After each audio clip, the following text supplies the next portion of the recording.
Now, the 20th Communist Party Congress got underway in Beijing today, and it looks likely that hardline President Xi Jinping will be handed another 5-year term in the top job. That would make him the most powerful leader since Mao Zedong and would present the rest of the world, including Australia, with all the same aggressive threats and problems which have come out of Beijing for the past decade.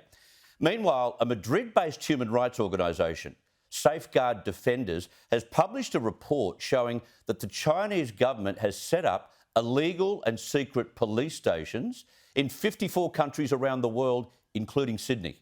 While these so-called service centres have remained covert for close to a decade, Safeguard Defenders claim they're used by the Communist Party to crack down on Chinese dissidents and alleged criminals living abroad. Joining me now live from Rome in Italy is Laura Harth, the organisation's campaign director. Laura, thank you so much for your time. 54 such police stations operating in what kind of premises have you been able to determine?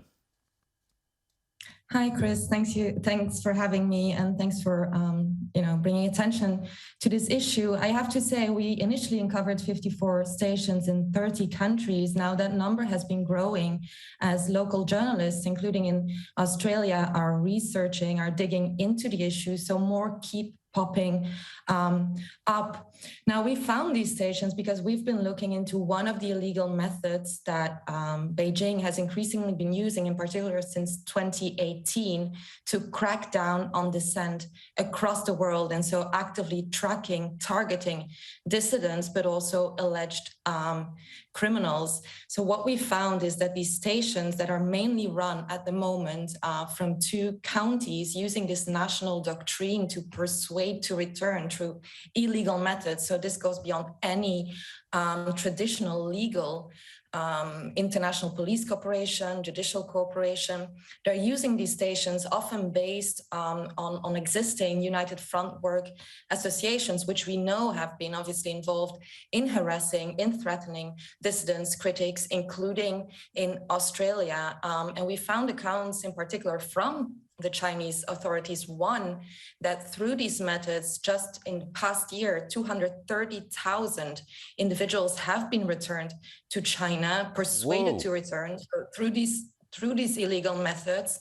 Now, we believe those people are mainly from Southeast Asia, but we've also found express accounts, again, from the Chinese authorities, that these kind of stations, such as possibly the one in Sydney, have been used to track, target, and bring in alleged criminals, to talk to the authorities and to persuade them to return to China against their will. These accounts come from example from Spain, from Serbia, from Germany, so European countries. So obviously this is a very worrying trend. And I think when we heard Secretary General Xi Jinping say this morning that they want to harness the power of the overseas Chinese even more, this is what we fear. This will escalate even more unless it is stopped right now. So they're actually operating these premises covertly, illegally, internationally illegally, but also having fronts such as Chinese restaurants and other false premises. Is that right? Yeah, exactly. So I think we don't need, we've seen some instances, for example, in Italy or in Ireland, where, the police service stations really seem to take the form of at least an office, a premise, maybe even, with a sign outside saying this is a police service center. Now, after our reporting in Ireland, they removed this sign. But in most instances, we've seen it's more, we have to think about it as a network, as I said, based on existing United Front work organizations, which obviously we know are worrying in and by themselves. And so building this extra layer, this extra function on them, this express cooperation, direction from public security bureaus back in China. And so a network of individuals that are cooperating with these kind of operations. What explanations have you or the international media now pursuing the story? What explanations are you getting from those in authority in China?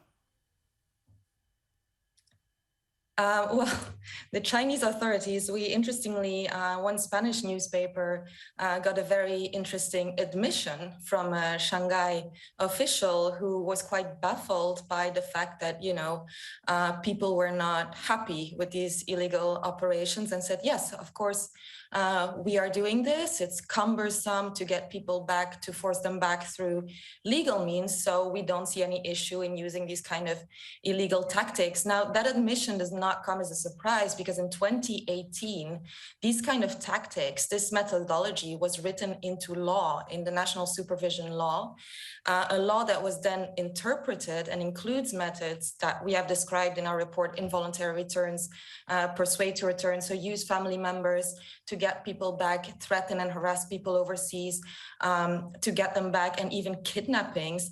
Now, all this is a legal interpretation by the National Commission of Supervision, the Central Commission for Disciplinary Inspection from the Chinese Communist Party. So wow. The admission is all there. It's already written into law. I think what is baffling us is that national authorities in democratic states have not been investigating this more. And I think we're especially worried when it comes to Australia, and I wish to launch an appeal again to the Australian Federal Police that they are still maintaining a memorandum of understanding, a cooperation agreement with this very body, national body, that is kind of in charge of overseeing, of implementing. So hang on. Are you suggesting that either our Australian Federal Police or an Australian government in the past has signed off on this?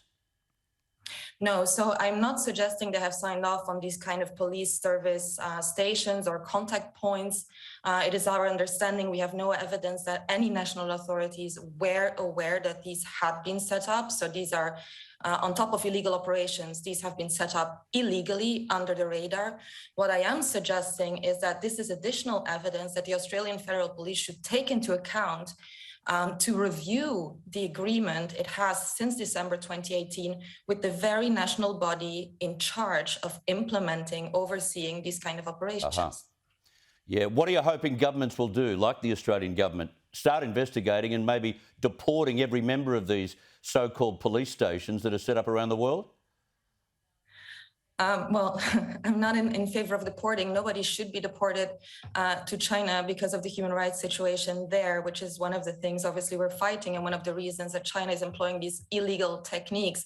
However, we have had positive responses. We know investigations are now ongoing in the United States, in Germany, in Ireland, in Canada, in Spain, and possibly in other countries. So what we're asking Australian authorities is to investigate as well, to make it clear to any people that may be involved in these practices that this is illegal, that this will be prosecuted. And additionally, the United States in March of this year actually announced visa restrictions on any individuals or organizations involved in these kind of activities. So we call on all democratic Western nations to come together and impose coordinated restrictions and sanctions on those responsible for this growing transnational policing around the globe. Okay. Laura Harth, congratulations on what you've exposed and keep at it. Thank you for your time. Thank you very much. Okay. Laura Harth, Safeguard Defenders. Big story. Can't believe it. And it apparently has been here since 2017 and no one in authority has known about it.